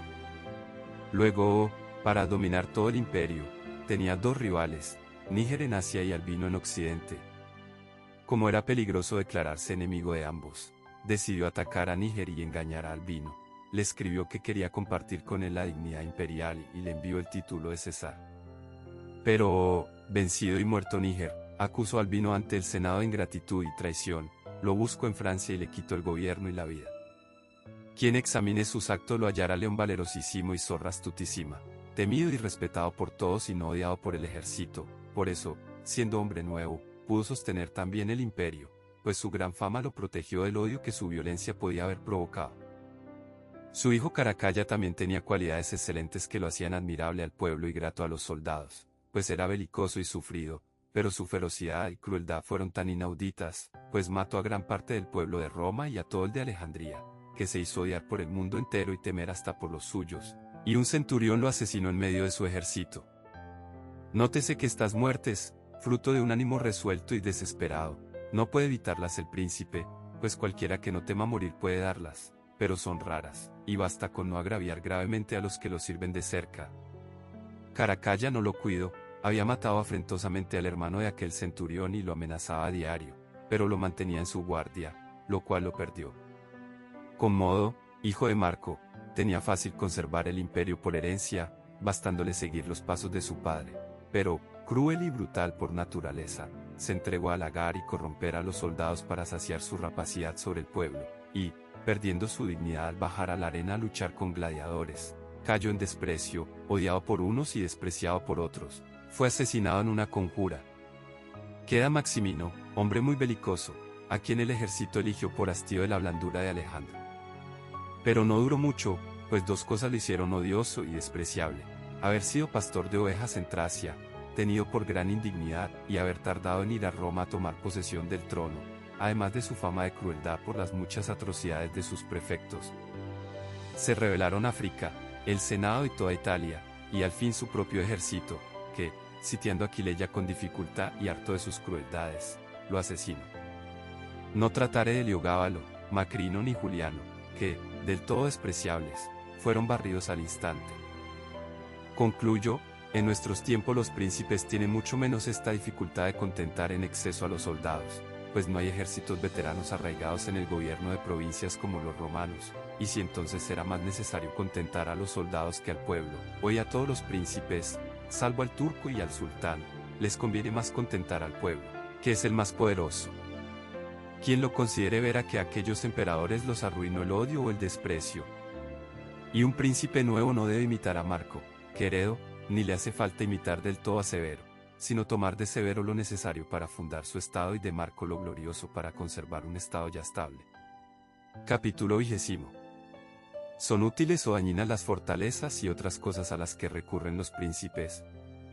Algunos príncipes, para asegurar su estado, han desarmado a sus súbditos, otros han mantenido divididas por facciones sus ciudades, otros han fomentado enemistades contra sí mismos, otros se han dedicado a ganarse a los que al principio les inspiraban desconfianza, unos han construido fortalezas, otros las han derribado. Aunque no cabe un juicio definitivo sin conocer cada estado en particular, hablar en general. Nunca un príncipe nuevo ha desarmado a sus súbditos, al contrario, hallándolos desarmados, siempre los ha armado, porque al armarlos esas armas se vuelven tuyas, los que desconfiabas se hacen fieles, los fieles siguen siéndolo, y tus súbditos se vuelven partidarios tuyos. Y como no se puede armar a todos, Al beneficiar a los que armas puedes manejar mejor a los demás, que entienden la diferencia y te disculpan, pues juzgan justo que quien corre más peligro tenga más recompensa. Pero si los desarmas, los ofendes, mostrando que desconfías de ellos por cobardía o deslealtad, y de ambas opiniones nace el odio. Y como no puedes quedar desarmado, tendrás que recurrir a mercenarios, que ya hemos dicho lo que vale. Por eso un príncipe nuevo en un principado nuevo siempre armado a sus súbditos. Pero cuando un príncipe adquiere un estado nuevo y lo anexa al viejo, entonces debe desarmar a los hombres de ese estado, salvo a los que lo ayudaron a conquistarlo, y a estos, con el tiempo, conviene ablandarlos, de modo que todas las armas del estado queden en manos de tus propios soldados. Nuestros antepasados, tenidos por sabios, solían decir que había que tener Pistoia con facciones y Pisa con fortalezas, y por eso fomentaban disputas en algunas ciudades suyas para dominarlas mejor. Eso pudo servir cuando Italia estaba equilibrada, pero hoy no lo creo un buen precepto, pues las facciones nunca son útiles. Cuando el enemigo se acerca, las ciudades divididas se pierden enseguida, porque el bando más débil se une al invasor y el otro no puede resistir. Los venecianos fomentaron las facciones güelfa y gibelina en sus ciudades, y aunque nunca dejaron que llegaran a la sangre, las alimentaban para que los ciudadanos, distraídos por sus pleitos, no se unieran contra ellos. Pero no les salió bien. Tras la derrota de Baila, un bando cobró ánimo y les arrebató el estado. Tales métodos delatan, pues, debilidad del príncipe, en un principado vigoroso no se permite. Sin duda los príncipes se engrandecen al vencer las dificultades que se les oponen, por eso la fortuna, cuando quiere engrandecer a un príncipe nuevo, que necesita renombre más que uno hereditario, le suscita enemigos para que tenga ocasión de vencerlos y subir más alto, como por una escalera que sus enemigos le han alzado. Por eso muchos juzgan que un príncipe sabio, cuando puede, debe suscitarse con astucia alguna enemistad, para que, al aplastarla, crezca su renombre. Los príncipes, sobre todo los nuevos, han hallado más fidelidad en los hombres de quienes al principio desconfiaban que en los que al principio les eran de confianza. Pandolfo Petrucci, príncipe de Siena, gobernó más con los que antes le eran sospechosos. Esto no puede generalizarse, pero diré que a los hombres que al principio fueron hostiles, si necesitan apoyo para sostenerse, siempre se les gana con facilidad, y sirven con la mayor fidelidad, pues saben que deben borrar con obras la mala impresión que el príncipe tenía de ellos. Y debo advertir al príncipe que ha alcanzado un estado por favores secretos de algunos, que examine bien por qué lo favorecieron, si no fue por afecto natural, sino por descontento con el gobierno anterior, le costará mucho mantenerlos amigos, pues será imposible contentarlos. Pues es más fácil hacer amigos a los que estaban contentos con el gobierno anterior, aunque fueran sus enemigos, que a los descontentos que lo ayudaron a tomarlo. Ha sido costumbre de los príncipes construir fortalezas como freno a quienes traman contra ellos y como refugio ante un ataque. Alabo este sistema porque se ha usado siempre. Sin embargo, en nuestros tiempos Niccolò Vitelli derribó 2 fortalezas en Città y Castello para conservar ese estado. Guido Ubaldo, duque de Urbino, al recobrar su dominio del que lo había expulsado César Borgia, arrasó todas las fortalezas de la provincia, juzgando que sin ellas les sería más difícil perderla, y los Bentivoglio, al volver a Bolonia, hicieron lo mismo. Las fortalezas, pues, son útiles o no según las circunstancias. El príncipe que teme más a su pueblo que a los extranjeros debe construir fortalezas. El que teme más a los extranjeros que al pueblo, debe dejarlas. El castillo de Milán, construido por Francisco Sforza, ha dado y dará más problemas a su casa que cualquier otro desorden del Estado. Por eso la mejor fortaleza es no ser odiado por el pueblo. Aunque tengas fortalezas, no te salvarán si el pueblo te odia, pues nunca faltarán extranjeros que ayuden a un pueblo en armas contra ti. En nuestros tiempos solo le sirvieron a la condesa de Forli, que, muerto su consorte el conde Girolamo, pudo resistir el ataque popular tras sus muros y esperar el socorro de Milán para recobrar el estado, pero de poco le valieron después, cuando la atacó César Borgia y el pueblo, su enemigo, se alió con el extranjero. En suma, alabaré por igual a quien construye fortalezas y a quien no, y censuraré a quien, fiándose de ellas, no le importa ser odiado por el pueblo. Capítulo 21. ¿Cómo debe conducirse un príncipe para ganar renombre? Nada da tanta estima a un príncipe como las grandes empresas y los ejemplos notables. Tenemos en nuestro tiempo a Fernando de Aragón, el actual rey de España, que casi puede llamarse príncipe nuevo, pues de rey insignificante ha pasado, por fama y gloria, a primer rey de la cristiandad, y sus hechos son todos grandes, y algunos extraordinarios. Al comienzo de su reinado atacó Granada, y esa empresa fue el cimiento de su poder. La emprendió con calma, sin temor de estorbo, manteniendo ocupadas las mentes de los varones de Castilla en la guerra, de modo que no advirtieron que así adquiría poder y autoridad sobre ellos. Con el dinero de la iglesia y del pueblo sostuvo sus ejércitos y, con aquella larga guerra, sentó las bases de su pericia militar. Después, usando siempre la religión como pretexto para mayores empresas, se entregó a una piadosa crueldad, expulsó a los moros y limpió de ellos su reino, ejemplo admirable y rarísimo. Bajo el mismo manto atacó a África, cayó sobre Italia y al fin atacó a Francia. Así, sus hazañas siempre fueron grandes y mantuvieron a su pueblo en suspenso y admiración, sin darle tiempo de orar tranquilamente contra él.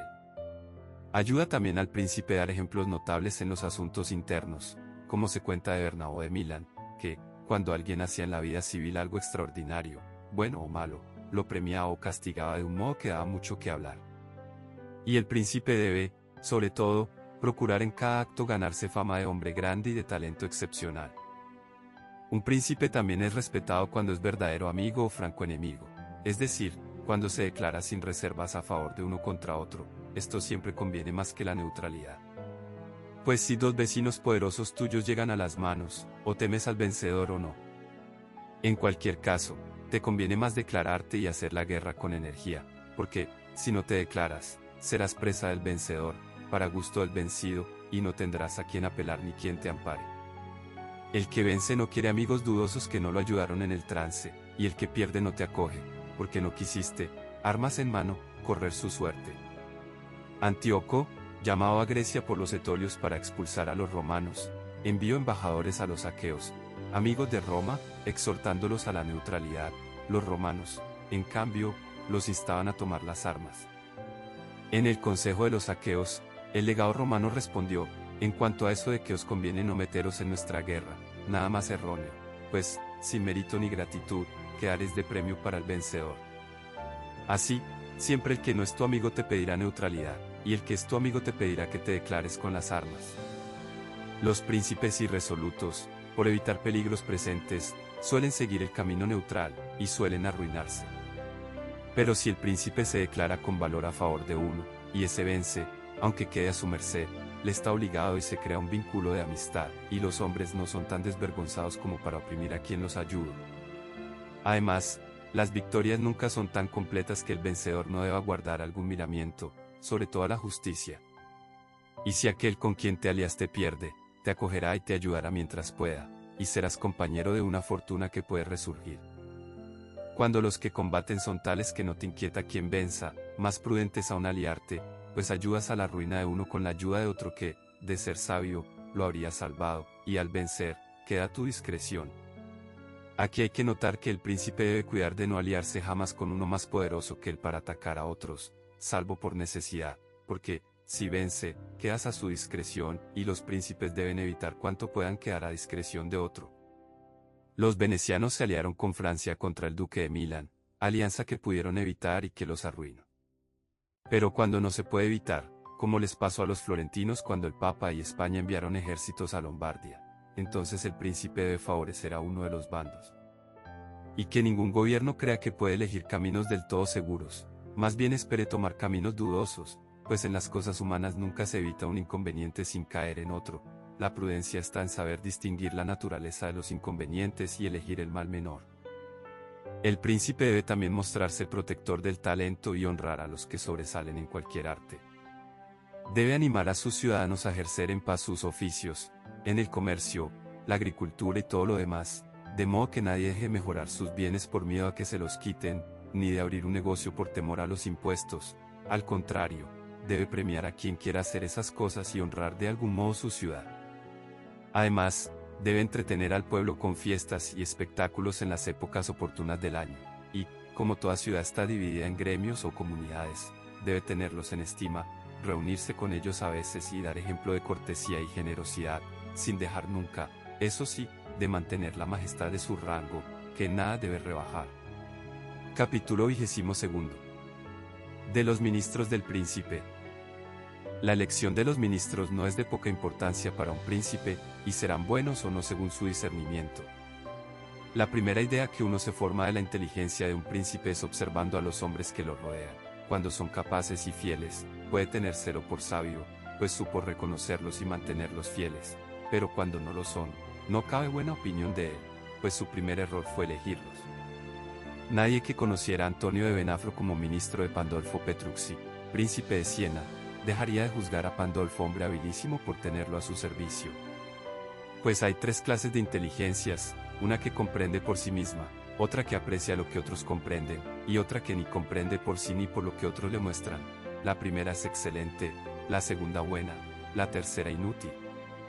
Si Pandolfo no estaba en la primera, estaba en la segunda, pues quien tiene juicio para reconocer el bien y el mal que otro dice o hace, aunque él no sea creativo, distingue las obras buenas y malas de su ministro, alaba estas y corrige aquellas, y el ministro, no pudiendo engañarlo, se mantiene honesto. Pero hay una prueba infalible para juzgar a un ministro: cuando ves que piensa más en sí mismo que en ti, y que en todo busca su propio provecho, ese hombre nunca será un buen ministro ni podrás fiarte de él, pues quien tiene en sus manos el estado de otro jamás debe pensar en sí, sino siempre en su príncipe. Por su parte, para mantenerlo honesto, el príncipe debe cuidarlo, honrarlo, enriquecerlo, obligarlo con favores, compartir con él honores y cargas, de modo que vea que no puede sostenerse sin el príncipe, y que los muchos honores no le hagan desear más, ni las muchas riquezas más riquezas, ni las muchas cargas temer los cambios. Cuando ministros y príncipes están así dispuestos, pueden fiarse mutuamente; cuando no, el fin será siempre desastroso para uno u otro. Capítulo 23. De cómo huir de los aduladores.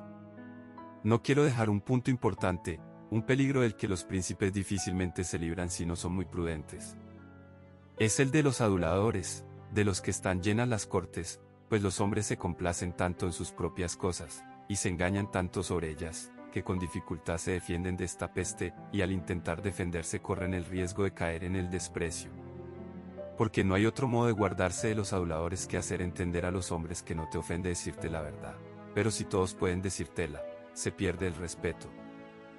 Por eso un príncipe sabio debe seguir un tercer camino: elegir en su estado a hombres sabios y dar solo a ellos la libertad de decirle la verdad, y solo en aquello que les pregunte, no en lo demás, pero debe preguntarles sobre todo, escuchar sus opiniones y luego decidir por sí mismo. Y debe conducirse con esos consejeros de modo que cada uno sepa que, cuanto más libremente hable, más grato les será. Fuera de ellos, no debe escuchar a nadie, sino llevar adelante lo resuelto y ser firme en sus decisiones. Quien obra de otro modo, o se arruina por los aduladores, o cambia tanto según las opiniones varias que cae en el desprecio. Citaré un ejemplo moderno. Fra Luca, hombre de confianza del actual emperador Maximiliano, decía de su majestad que no consultaba con nadie; sin embargo, nunca lograba hacer las cosas a su gusto, lo cual venía de seguir lo contrario de lo dicho. Pues el emperador es hombre reservado, no comunica sus planes a nadie ni recibe opiniones, pero al ejecutarlos se descubre, y entonces los que lo rodean los estorban, y él, siendo flexible, se aparta de ellos. Así, lo que hace un día lo deshace al siguiente; nadie entiende lo que quiere, y nadie puede fiarse de sus decisiones. Un príncipe, pues, debe consultar siempre, pero cuando él quiera y no cuando otros quieran; más aún, debe desanimar a todos de darle consejos que no haya pedido. Pero debe ser preguntador constante y luego paciente oyente sobre lo que pregunto, y si advierte que alguien, por la razón que sea, no le dijo la verdad, debe mostrarle su enojo. Y si alguno cree que un príncipe tenido por sabio lo es por sus buenos consejeros y no por su propia capacidad, se engaña, pues es regla infalible que un príncipe que no sea sabio por sí mismo nunca podrá ser bien aconsejado, salvo que por azar se ponga del todo en manos de un solo hombre muy prudente que lo gobierne, pero entonces sería bien gobernado por poco tiempo, pues ese gobernador pronto le quitaría el estado. Y si toma consejo de varios, un príncipe no sabio nunca obtendrá consejos concordes ni sabrá conciliarlos, pues cada consejero pensará en lo suyo. En conclusión, los buenos consejos, vengan de donde vengan, nacen de la sabiduría del príncipe, y no la sabiduría del príncipe de los buenos consejos. Capítulo 24. Porque los príncipes de Italia perdieron sus estados. Las indicaciones anteriores, bien observadas, hacen que un príncipe nuevo parezca antiguo, y lo afianzan más pronto y más seguro en el estado que si llevara mucho tiempo en él. Pues los actos de un príncipe nuevo se observan más que los de uno hereditario, y cuando se ven llenos de virtud, ganan más a los hombres y los ligan más que la sangre antigua, porque a los hombres los atrae más el presente que el pasado, y cuando hallan bueno el presente, gozan de él y no buscan más, y hasta defenderán al príncipe con todas sus fuerzas si éste no les falla en lo demás. Así tendrá doble gloria, la de fundar un principado nuevo y la de adornarlo y fortalecerlo con buenas leyes, buenas armas, buenos aliados y buen ejemplo, como tendrá doble vergüenza quien, nacido príncipe, lo pierda por falta de juicio. Y si se consideran los señores que en nuestros tiempos han perdido sus estados en Italia, como el rey de Nápoles y el duque de Milán, se hallará en ellos, primero, un defecto común en las armas, por las razones ya dichas, y luego, que alguno tuvo al pueblo hostil, o, si lo tuvo amigo, no supo asegurarse de los nobles. Sin estos defectos, no se pierden los estados que tienen fuerza para sostener un ejército en campaña. Filipo de Macedonia, no el padre de Alejandro Magno, sino el vencido por Tito Quincio, tenía poco territorio frente a los romanos y los griegos que lo atacaron, pero, siendo hombre belicoso que supo ganarse al pueblo y asegurarse de los nobles, sostuvo la guerra muchos años, y, aunque al fin perdió algunas ciudades, conservó el reino. Por tanto, que nuestros príncipes no culpen a la fortuna de haber perdido sus estados tras tantos años, sino a su propia desidia, pues en los tiempos tranquilos nunca pensaron que pudieran cambiar, que es defecto común del hombre no prever la tempestad durante la calma, y cuando llegaron los malos tiempos pensaron en huir y no en defenderse, esperando que el pueblo, harto de la insolencia de los vencedores, los llamara de vuelta.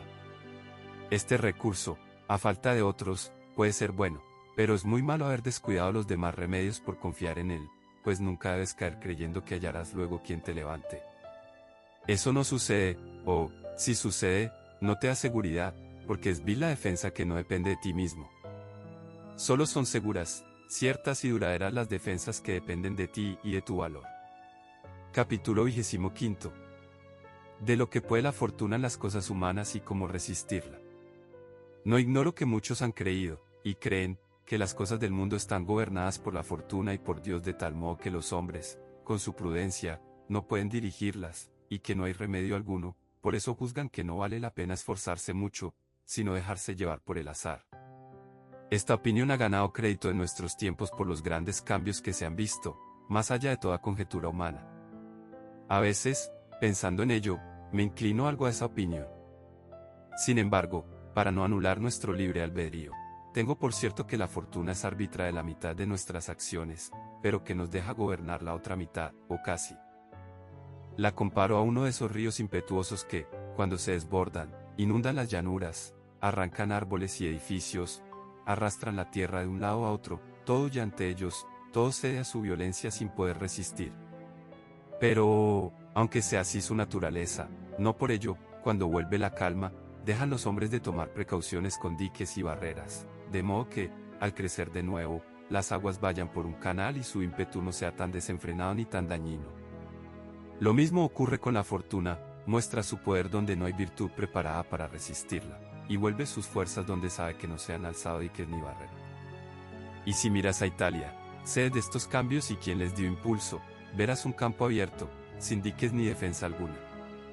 Si hubiera estado defendida por la debida virtud, como Alemania, España y Francia, esta invasión no habría causado tantos cambios, o no habría venido. Más en lo particular, digo que se vea un príncipe feliz hoy y arruinado mañana sin haber cambiado de carácter. Esto nace, primero, de las causas ya tratadas. El príncipe que se apoya del todo en la fortuna cae cuando ella cambia. Y creo que tiene éxito quien acomoda su modo de orar al espíritu de los tiempos, y fracasa quien no lo acomoda. Pues los hombres, para alcanzar el fin que todos persiguen, gloria y riquezas, proceden de modos distintos, uno con cautela, otro con ímpetu, uno con violencia, otro con maña, uno con paciencia, otro con lo contrario, y cada uno puede llegar por un camino diferente. También se ve a dos cautos, uno lograr su fin y el otro no, y a dos igualmente exitosos siendo uno cauto y otro impetuoso. Todo depende si su modo concuerda o no con el espíritu de los tiempos. Por eso, el que se conduce con cautela y paciencia prospera si los tiempos le convienen, pero si los tiempos cambian y él no cambia su modo, se arruina. Y rara vez se halla un hombre tan flexible que sepa adaptarse, ya porque no puede apartarse de su inclinación natural, ya porque, habiendo prosperado siempre por un camino, no se convence de dejarlo. Así, el cauto, cuando es tiempo de ser audaz, no sabe serlo, y se arruina, pero si cambiara su conducta con los tiempos, no cambiaría su fortuna. El Papa Julio II obró siempre con ímpetu, y halló los tiempos tan acordes con su modo que siempre tuvo éxito. Considera su primera empresa contra Bolonia, en vida de Giovanni Bentivoglio. Ni los venecianos ni el rey de España la aprobaban, y aún discutía con Francia. Sin embargo, entró en persona en la expedición con su acostumbrada audacia, lo que dejó a España y a Venecia irresolutas y pasivas, y arrastró consigo al rey de Francia, que, deseando hacer amigo al Papa para humillar a Venecia, no pudo negarse. Así, Julio logró con su ímpetu lo que ningún otro pontífice habría logrado con simple prudencia humana, pues, si hubiera esperado en Roma tenerlo todo arreglado, como habría hecho cualquier otro, nunca lo habría conseguido. Dejó sus demás actos, todos semejantes y todos exitosos. La brevedad de su vida no le dejó experimentar lo contrario, pues si hubieran venido tiempos que exigieran cautela, se habría arruinado, ya que nunca se habría apartado de su modo natural. Concluyó, pues, que, siendo la fortuna cambiante y los hombres tercos en sus modos, mientras concuerdan tienen éxito, y cuando discuerdan fracasan. Por mi parte, juzgo que es mejor ser impetuoso que cauto, porque la fortuna es mujer, y, si quieres dominarla, hay que someterla con energía, y se ve que se deja vencer más por los audaces que por los fríos. Por eso, como mujer, es siempre amiga de los jóvenes, que son menos cautos, más fieros, y la mandan con más audacia. Capítulo 26. Exhortación a liberar a Italia de los bárbaros. Tras considerar todo lo dicho, y preguntándome si los tiempos presentes son propicios para un príncipe nuevo, y si hay materia que dé a uno sabio y virtuoso la ocasión de introducir un orden nuevo que lo honre a él y beneficie a este pueblo, me parece que concurren tantas cosas a favor de un príncipe nuevo que no sé de tiempo más propicio que el presente.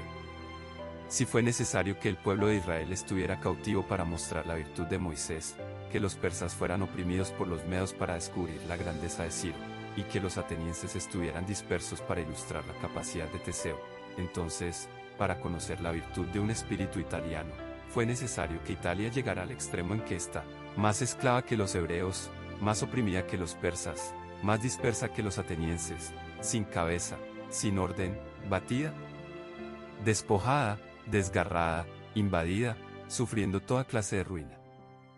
Aunque hace poco alguno mostró una chispa que hizo creer que Dios lo destinaba a nuestra redención, se vio luego que, en lo más alto de su carrera, la fortuna lo rechazó.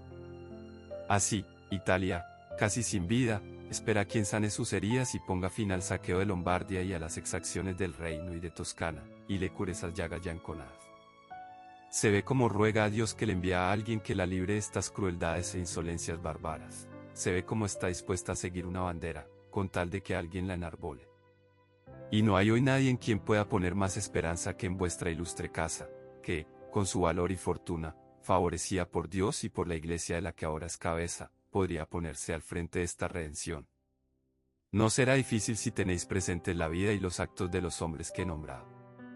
Pues, aunque fueron grandes y admirables, fueron hombres, y ninguno tuvo mejor ocasión que la presente. Sus empresas no fueron más justas ni más fáciles que esta, ni Dios les fue más amigo de lo que os es a vos.